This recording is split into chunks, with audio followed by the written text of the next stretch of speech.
Welcome back to the Deep Dive, where we take the source material you provided, distill it down, and turn you into the most informed person in the room. This week, we are taking a fascinating and pretty extensive journey into a country that's just dominating the global cultural landscape right now, South Korea. Yeah, it's everywhere, isn't it? For years now, the world's been kind of captivated by K-pop, obviously, but also K-dramas, those amazing movies. And those cityscapes. Exactly, those stunning neon-drenched cityscapes we see constantly. It's a nation really flexing its cultural muscle on, well, an international stage like never before. It really is. Yeah. And the hype surrounding South Korea as a destination is just immense. Mm. Which leads us directly to the core mission of this deep dive for you, the learner. Is this destination truly worth all that massive hype? Right. Is it going to be overwhelming, maybe expensive, or, logistically tricky to navigate? Or is it, as the sources seem to hint, actually a pretty seamless, maybe surprisingly affordable blend of, like, deep history and this aggressive hypermodernity? That's the crucial question we're tackling. We've compiled a really comprehensive stack here.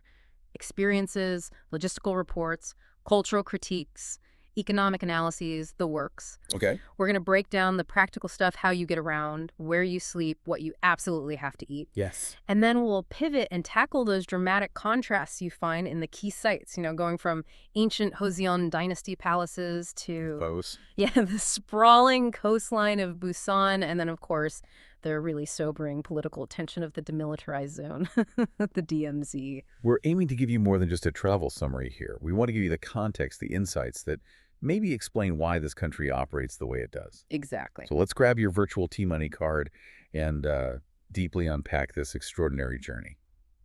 Okay, let's start right at the beginning. The very first moment a traveler interacts with the country. Arrival.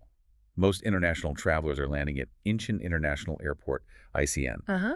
And the sources repeatedly describe this experience as basically stepping directly into the future. Oh, absolutely. ICN isn't just, highly rated, it's a standard setter.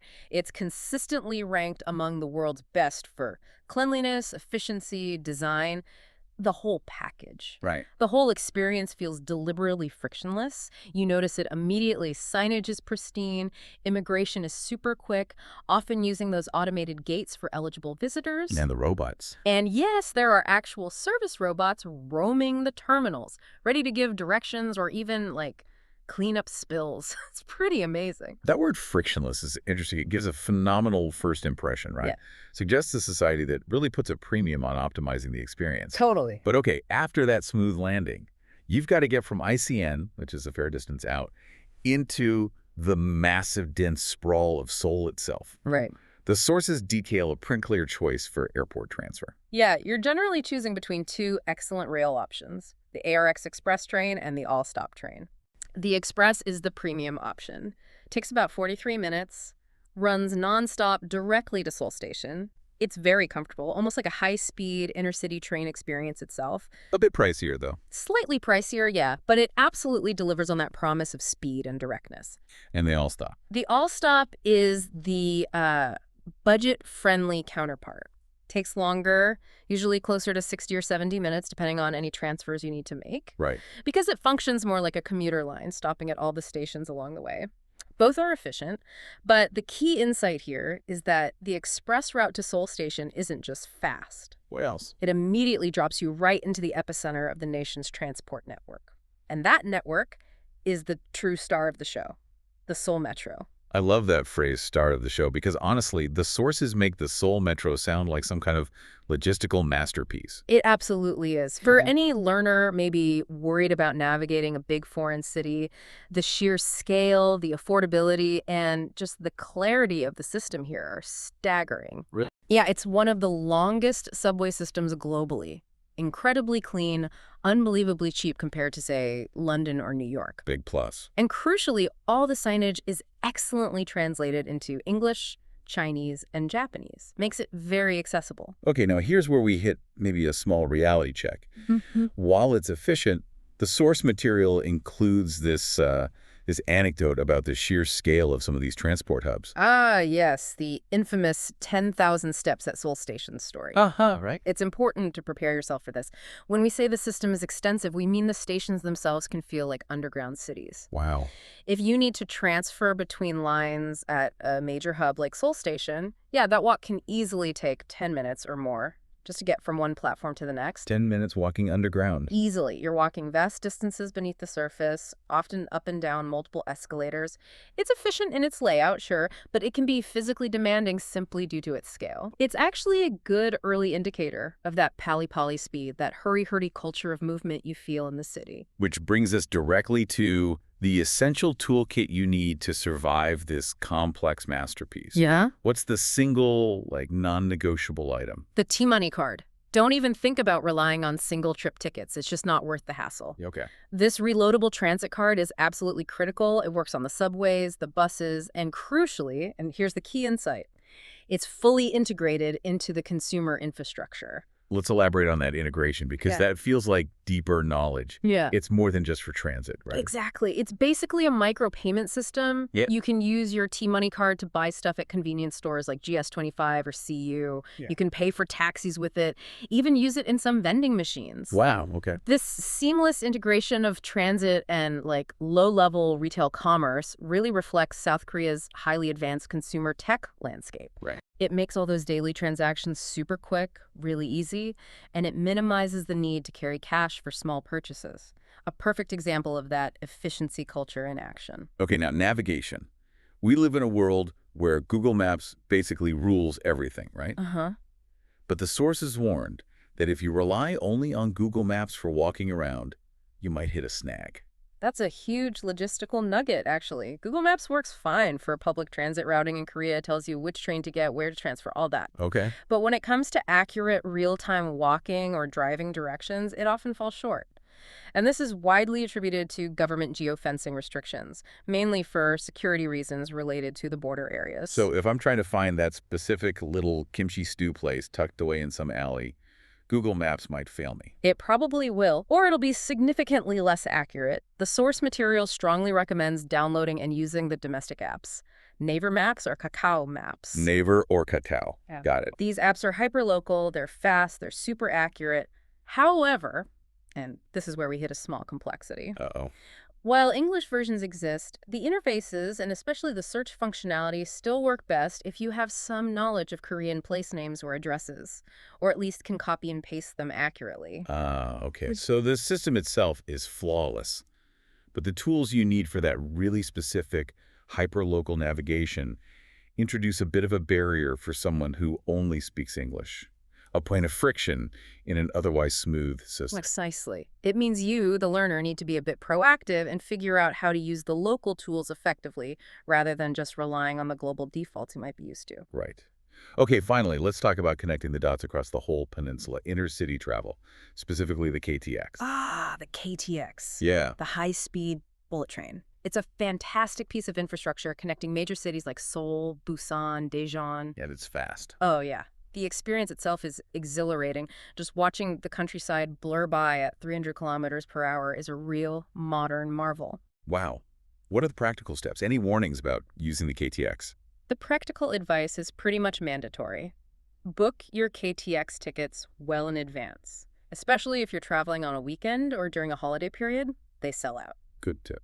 And while the KTX itself is super efficient, the booking system, which you can do through a dedicated app or website, can sometimes be a little confusing for foreigners who aren't familiar with the interface.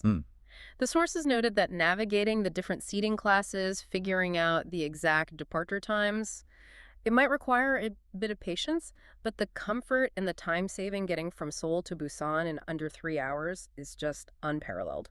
Okay, so summing up the logistics then. First impression, resounding success, built on efficiency, high technology, affordability. Definitely. The only real complexities seem to be the sheer scale of the metro, needing those big walks, and the need to switch to local apps for pinpoint navigation. Sets a very high bar for the rest of the trip. It really does. It immediately communicates that you're in a nation dedicated to moving fast and optimizing movement. And that's really the foundational context for everything else you experience. Right, so efficiency in transport is great, but Seoul is just geographically and culturally enormous. Hmm. The sources make a really strong case that where you choose to stay, your neighborhood selection basically dictates your entire experience. Oh, this is critical, yeah. Just trying to stay in one place for the whole trip would honestly be a mistake. Really? Yeah, to truly grasp the complexity, the different facets of Seoul, splitting your time between contrasting areas is highly recommended. Okay, where should we start? Let's start with, like, the epicenter of youthful energy, Hongdae. Hongdae. I've heard it's electric. It's the definition of electric. It's Okay. situated right near Hanguk University, so the energy is just constant. Buzzing with students, loads of independent fashion boutiques, quirky little art shops. And the street performers. Oh yeah, the vibrant street performance culture, the busking is huge there. The whole area just feels like a creative laboratory, constantly churning out new trends. Oh, It's the place for affordable food, late night socializing, really experiencing K-culture at its grassroots level. mm-hmm. The soundscape of Hongdae is key. You know, the music blasting from shops, the chatter of students, the specific sound of those street performers gathering crowds. It sounds invigorating. It is, but the sources include a significant caveat here. Ah, let me guess. The noise. Precisely. Hongdae does not sleep. If you're staying right in the heart of it, you absolutely must be prepared for the sound of nightlife, music, street activity, just continuing well into the early morning hours. Right. It's fantastic if you want that high-octane experience, but maybe not the best place for, recovering from jet lag. Good point.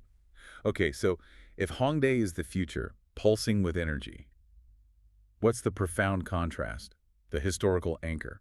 That would be Busan Hanok Village. Staying here is a very deliberate act of cultural immersion. A hanok. That's a Yeah. traditional Korean house, right? Exactly. You're choosing to stay in a hanok. This isn't just accommodation. It's like stepping directly into history. The whole vibe shifts instantly from that neon chaos of Hongdae to this profound serenity. What's that sensory experience like, being inside a hanok? Well, the architecture is typically simple but really elegant. You have sliding paper doors and windows hanji paper often opening onto serene little courtyards. Traditional materials everywhere. And sleeping. And the sleep experience is unique. You're usually sleeping on a thick but simple floor mattress called a yo, On the floor. directly on the heated floor. It's the traditional ondol heating system where heat radiates up. The sources called this area the favorite part of the trip. For some, feeling peaceful, almost like time travel, surrounded by quiet tea houses and little art galleries. Ah, but let's delve into the physical caveat you mentioned. That floor mattress, the yo. While it's traditional, it's probably not universally comfortable for everyone. This is where, yeah, cultural authenticity might clash a bit with Western expectations of, say, hotel luxury. The ondol floor itself is wonderful. It radiates this gentle heat, makes the room incredibly cozy even in winter. But the floor mattress is simple. We have to be honest with the learner. If you have back issues, or you just really need a thick, springy mattress, Might be tough. it's a beautiful cultural experience, but you might wake up a bit stiff. It's definitely a trade-off you make for the chance to kind of live history for a night or two. Okay, that makes sense. And then we have Myeongdong, which the source is positioned as maybe the convenient middle ground.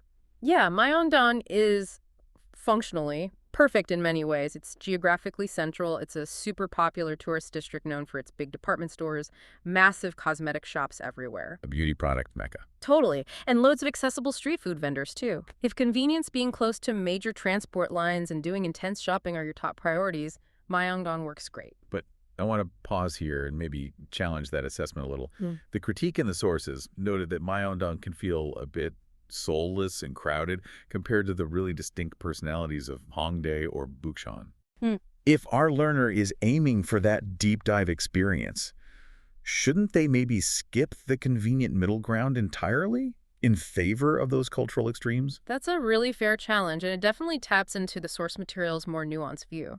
Myeongdong is where tourist money flows most freely, Okay. which means it can feel over-commercialized. And yeah, some services, some products might be priced a bit higher just because of the sheer concentration of foot traffic. And it's authentic, maybe. It can feel less authentic than, say, wandering the side streets of Hongdae or exploring the historical lanes of nearby Insadong. So the advice is probably weighted. If you absolutely must choose one place for practical shopping needs, Myeongdong works. Yeah. But if maximizing cultural depth is the real goal, yeah, those 3 days might be better split between a Hanok stay and maybe a more energetic neighborhood like Hongdae, or perhaps even the trendy Garosugil area for its boutiques and cafes. Excellent. So the actionable advice remains. Seek out that cultural contrast. Experience the future, sure, but ground yourself in tradition by trying that Hanok stay for at least one night. Definitely. Okay, let's talk about the food. Because if the logistics were efficient, the cuisine is described as an absolute social and sensory explosion, like a world-class destination just for the food alone. Oh, without a doubt. I want to start with the centerpiece, the icon. Korean BBQ. Yes, Korean food is so defined by flavor and community. And Korean BBQ, or gogi-gri, it's not just a meal, it's a full, participatory social ritual. Ritual, I like that. The source material really emphasizes the mechanics of it. You're sitting around a table with that built-in grill right in the center. You hear the sounds of the sizzle. You feel the heat on your face. The smell. Oh, the smell. The charcoal, the meat cooking, the fat rendering. It's totally immersive. And the key dishes are usually samgyeopsal, that thick-cut pork belly, or maybe marinated beef like bulgogi or galbi. Right. But what makes the ritual truly unique is the sam, the glorious wrap. Explain the sam. The sam process is where that group dynamic really comes into play. You take a crisp leaf of lettuce, or maybe a perilla leaf, which has a distinct flavor. You add a piece of the freshly grilled meat, maybe a sliver of raw garlic if you dare, or perhaps some grilled onion, and then a dollop of that thick, savory, slightly funky fermented paste known as samjang. Okay. And then the tradition, which is actually a subtle nod to table manners, is to wrap it all up tightly and consume the entire parcel in one large bite, no nibbling. Why the one-bite rule? Is it just practical, or is there a cultural reason? It's kind of both, really. Practically, it's arguably the best way to experience that perfect explosion of flavors and textures all at once. That makes sense. But culturally, feeding others at the table or carefully building the perfect sam for a friend or an elder is a real sign of respect and care. It transforms eating from just consumption into the shared interactive experience. That's great. And supplementing that main event, the grilled meat, is the unique banchan culture. Ugh, banchan. The little side dishes. They're served standard with almost every single Korean meal, even if you just order a bowl of soup. And the variety is huge. The sheer volume and variety are astonishing. We're talking potentially dozens of different items. Right. Obviously, kimchi, the national dish in many forms. Yeah. But also maybe pickled radish, seasoned spinach, or bean sprouts, those glassy sweet potato noodles, japchae, simmered potatoes. So many possibilities. And the key insight for the learner here is, They are free and infinitely refillable. wow, really, free refills on everything. Pretty much, always. That concept, free, endlessly diverse side dishes, makes even a simple meal feel like a feast. It's a genuine reflection of culinary generosity, I think. Absolutely. The table should look overflowing, right? Exactly. And the banchan provide that essential balance, the acidity, the crunch, the coolness to contrast with the rich, meaty flavors of the main dish. Plus, the foundation of many of these, like kimchi, is fermentation, which adds incredible depth of flavor and is a testament to Korea's long history of preserving food. Okay, moving from the intense heat of the BBQ table to maybe the intense, immediate sensory overload of street food. We have to talk about Gwangjang Market. Gwangjang Market is mandatory viewing and eating for the foodie, seriously. It's one of Seoul's oldest and largest traditional markets, and the atmosphere is just pure, wonderful chaos and excitement. What's it like? You're sitting elbow to elbow with strangers, locals, tourists, everyone at these narrow counters, surrounded by vendors shouting, the smells of frying oil, chili paste, fermenting soybeans. The whole experience is incredibly visceral. Sounds amazing. What are the must-try specific dishes that really define that market experience? Okay, the sources highlighted bindatik. These are savory munbeam pancakes. Munbeam bean. Yeah, they're often made right in front of you on these giant hot griddles, producing this crunchy, savory, slightly greasy delight. So good. Okay, what else? Then there's the iconic tteokbokki, those chewy, cylindrical rice cakes, absolutely drenched in that vibrant, potent, spicy red gochujang sauce. It's everywhere. And maybe for something sweet, the simple joy of kwaobaegi, those twisted, slightly chewy, sugary donuts. It's all quick, it's cheap, and it's utterly authentic. Perfect. Let's touch quickly on those essential comfort bowls, too. Because sometimes, especially if it's cold or rainy, you just need something warming, right? Oh, yeah. On a cold day, nothing beats kimchi jjigae. It's a spicy, bubbling stew made with aged kimchi, usually tofu, maybe some pork belly. The warmth just permeates your whole body. It's fantastic. Sounds good. And for a classic, balanced, simple meal anytime, you have bibimbap. Literally means mixed rice. Right, the one with everything in it. Exactly. It's a bowl of rice topped with all these vibrant seasoned vegetables called namul, maybe some minced meat, often a fried egg right on top. And you mix it all together with a spoonful of gochujang. It's visually beautiful and actually pretty well balanced nutritionally. Now, a word of caution we need to mention. Yeah. The spice. We need to prepare the learner. Yes. The spice factor in Korea is real. When sources mention gochugaru, which is chili powder, or gochujang, the chili paste, you need to understand that the heat can be potent. So proceed with caution. Definitely. However, and this is the crucial difference, I think Korean spice is often balanced by a profound depth of sweetness or garlic or fermentation flavors. So it's usually less of a flat, aggressive burn and more of a layered, complex flavor experience. Still, maybe start mild if you're unsure. Good advice.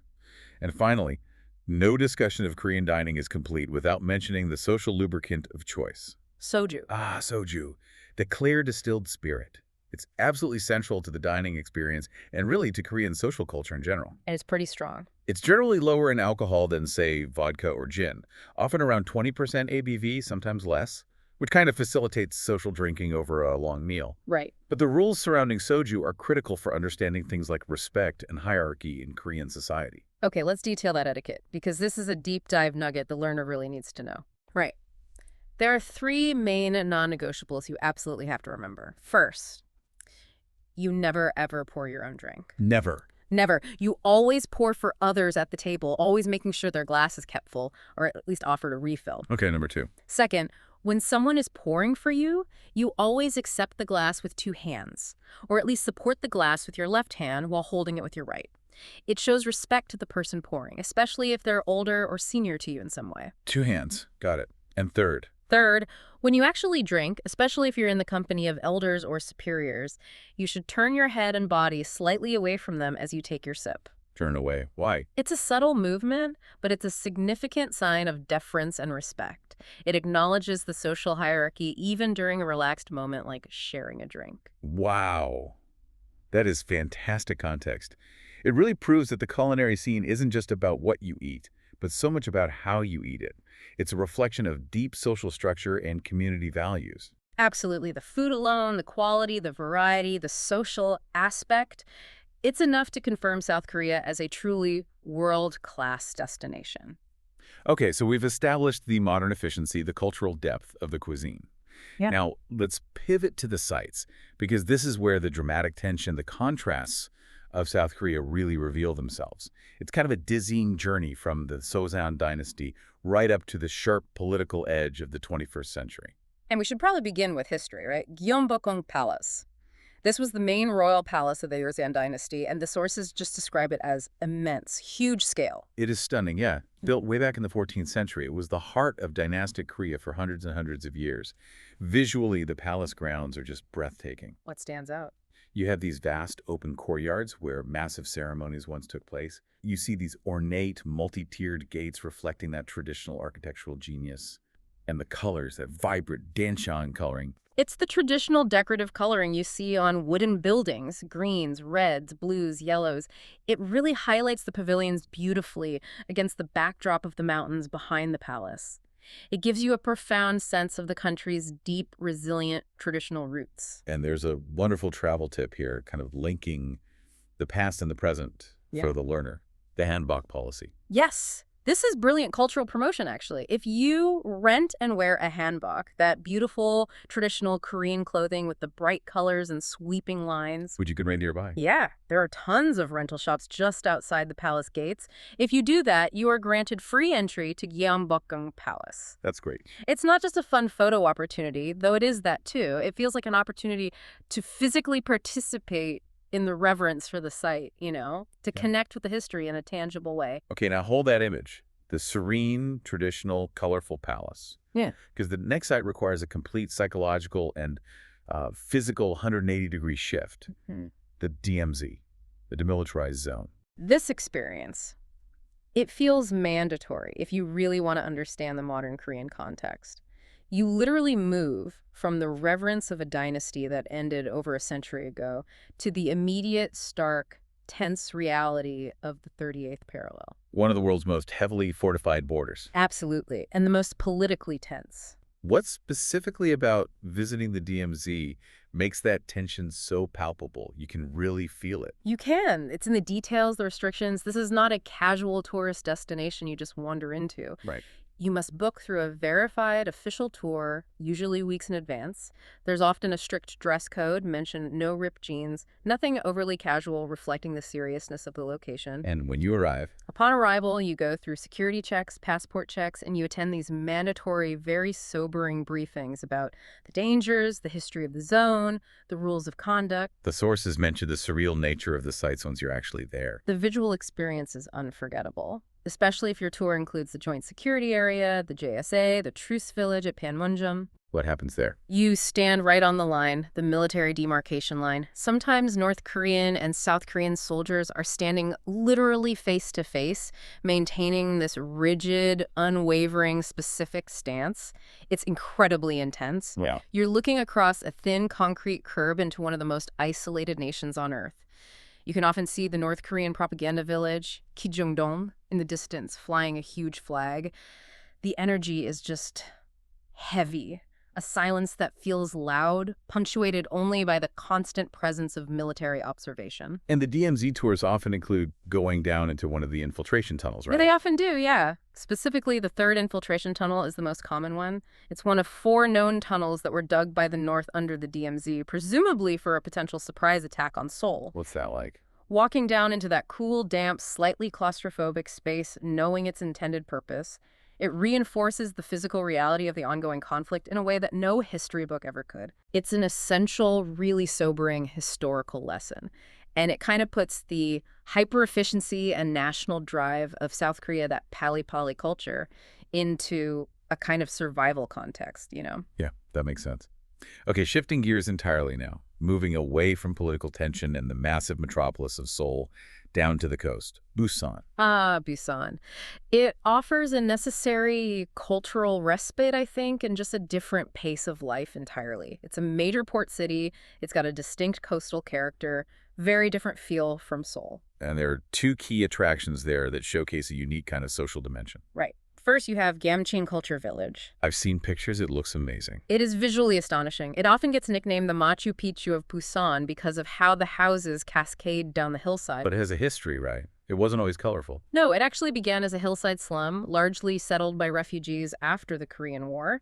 But then, through this really cool community-driven art initiative in the 2000s, it was transformed. Artists and residents worked together, painting the houses in these bright pastel colors, adding murals, installing sculptures, turning the whole neighborhood into this vibrant, artsy, immersive, walkable gallery. It really reflects incredible community resilience and creativity. That's fantastic. And contrasting that colorful, history-laden hillside is a beach. Hyundai Beach. Yes, Hyundai Beach. And this is maybe the perfect encapsulation of that dramatic contrast we keep talking about in South Korea. Oh, so? Well, it's a massive, beautiful stretch of natural sand and sea, classic beach scene, but directly behind it, lining the waterfront, the skyline is just dominated by these towering, futuristic, glass and steel skyscrapers and luxury hotels. Oh, okay. So you have the natural world of the ocean literally abutting the most aggressive modern urban development imaginable. It just confirms that South Korea seems incredibly adept at embracing both its past and this relentless push into the future, often right next to each other. So a traveler could genuinely experience a 14th century dynasty, a tense 21st century political standoff, and a vibrant, artistically transformed coastal city, all within maybe a week or so. The variety is just astonishing. It really is. Okay, so given this incredible density of experience, the learner probably needs some guidance on how to prioritize their time, maybe their budget too. This section is about offering some critical advice on what might be worth skipping or at least approaching with a bit of caution. Right, cutting through the noise. My first item, which the sources seem to highlight as generally maybe dispensable for the purely cultural traveler, is spending extended time in Gangnam. A Gangnam, globally famous thanks to Psy, of course. Of course. And it is indeed where a lot of the nation's wealth and corporate power resides. The area is characterized by high-end designer stores, Chanel, Gucci, you name it, massive corporate headquarters for companies like Samsung, and notably a huge concentration of high-end plastic surgery clinics. So it's upscale. Very. But beyond maybe snapping a quick photo with the Gangnam-style hand statue, the district often feels, well, a bit sterile and impersonal compared to the bohemian energy of Hongdae or the historical gravitas of Insadong or Bukchon. So unless your primary mission is luxury shopping, or maybe you have corporate meetings there? Yeah, spending multiple days just wandering Gangnam might actually dilute the overall cultural immersion you could get elsewhere. Time is precious on a trip like this, right? Absolutely. Allocate it to areas that provide those genuine aha moments of cultural understanding. Okay, makes sense. What's your area of caution? My area involves the, frankly, overwhelming cafe culture in Seoul specifically, what the sources called the themed cafe trap. Oh, right. Korea has an incredible cafe culture, doesn't it? But there's a trap. It does have an incredible cafe culture, often focused on really high-quality coffee, beautiful minimalist design, great pastries.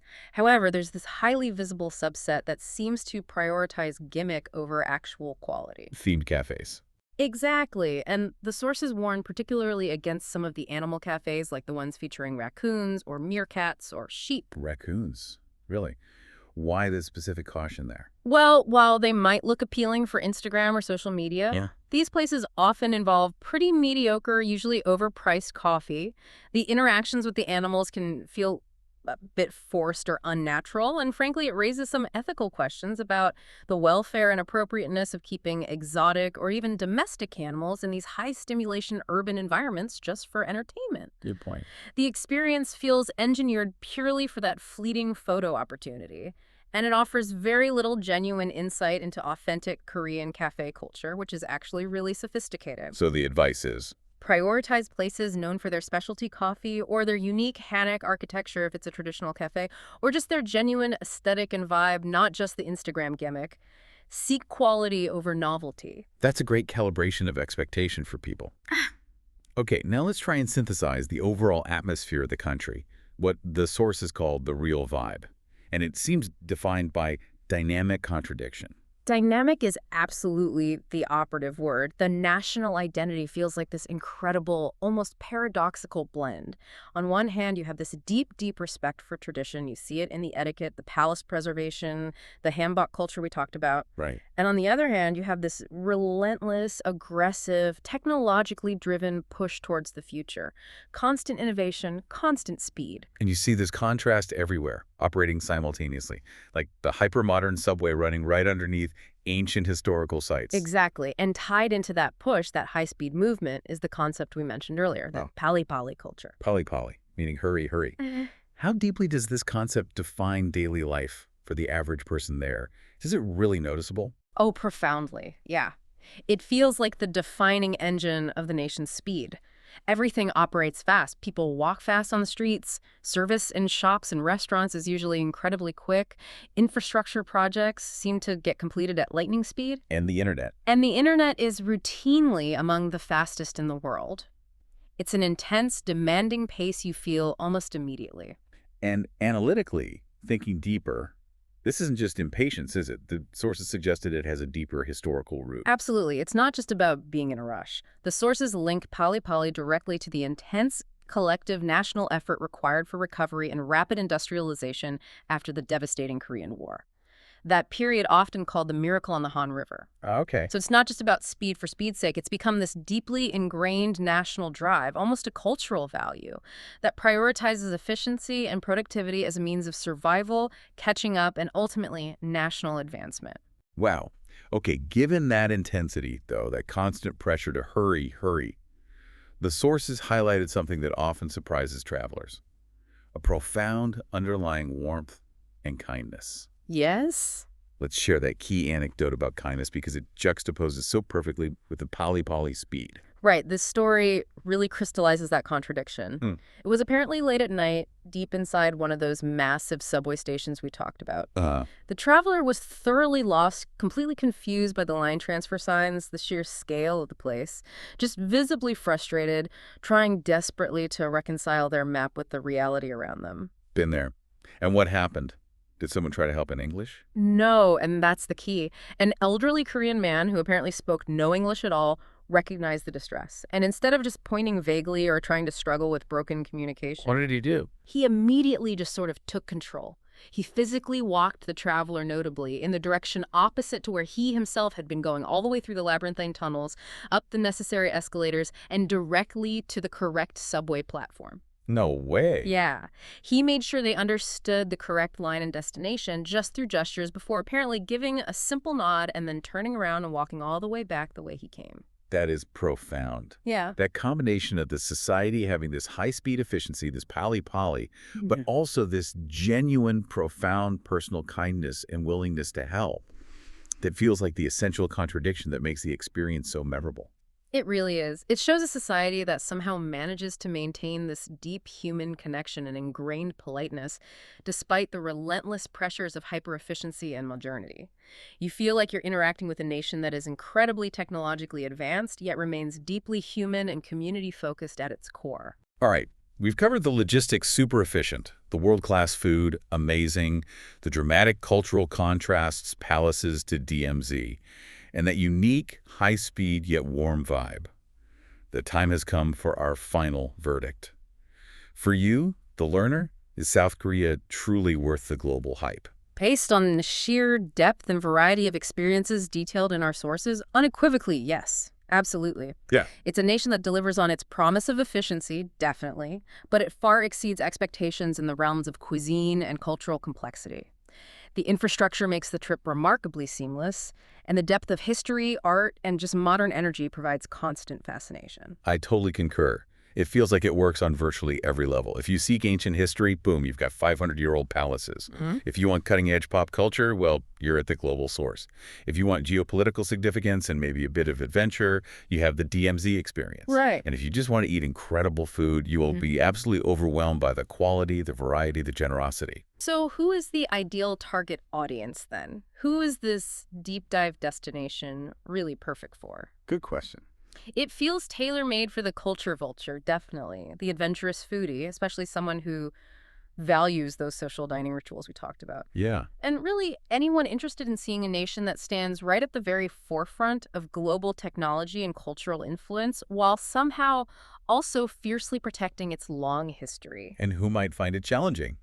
And maybe who shouldn't go? Well, probably those seeking a really slow, quiet, maybe meditative vacation, or someone looking primarily for a tropical beach resort kind of holiday. Right. This is a trip that requires constant movement. It's high stimulation. There's a lot of walking involved. And you need a certain acceptance of that pali pace. You need to be ready to move and consume culture pretty quickly. Okay. But overall, the conclusion from the sources is exceptional. A truly phenomenal destination that maybe requires a bit of preparedness, but promises immense reward. Totally agree. Absolutely. And as we leave you to mull over this deep dive into South Korea, we want to leave you with one final provocative thought. Something to chew on, tying back to that core cultural tension between speed and kindness that we just explored. Right. So if South Korean society is, in many ways, fundamentally defined by that pali culture, that relentless pursuit of speed, efficiency, productivity, often driven by historical necessity, how does that society, operating under such intense modern pressure, manage to simultaneously maintain and protect such a profound traditional warmth, such intricate social politeness, and that genuine willingness to go out of one's way to help a complete stranger, as reflected in that subway anecdote? It's a fascinating question, isn't it? About national character, maybe about human resilience in the face of rapid change. Something to ponder as you perhaps start checking those KTX schedules. Definitely. Until next time, keep diving deep.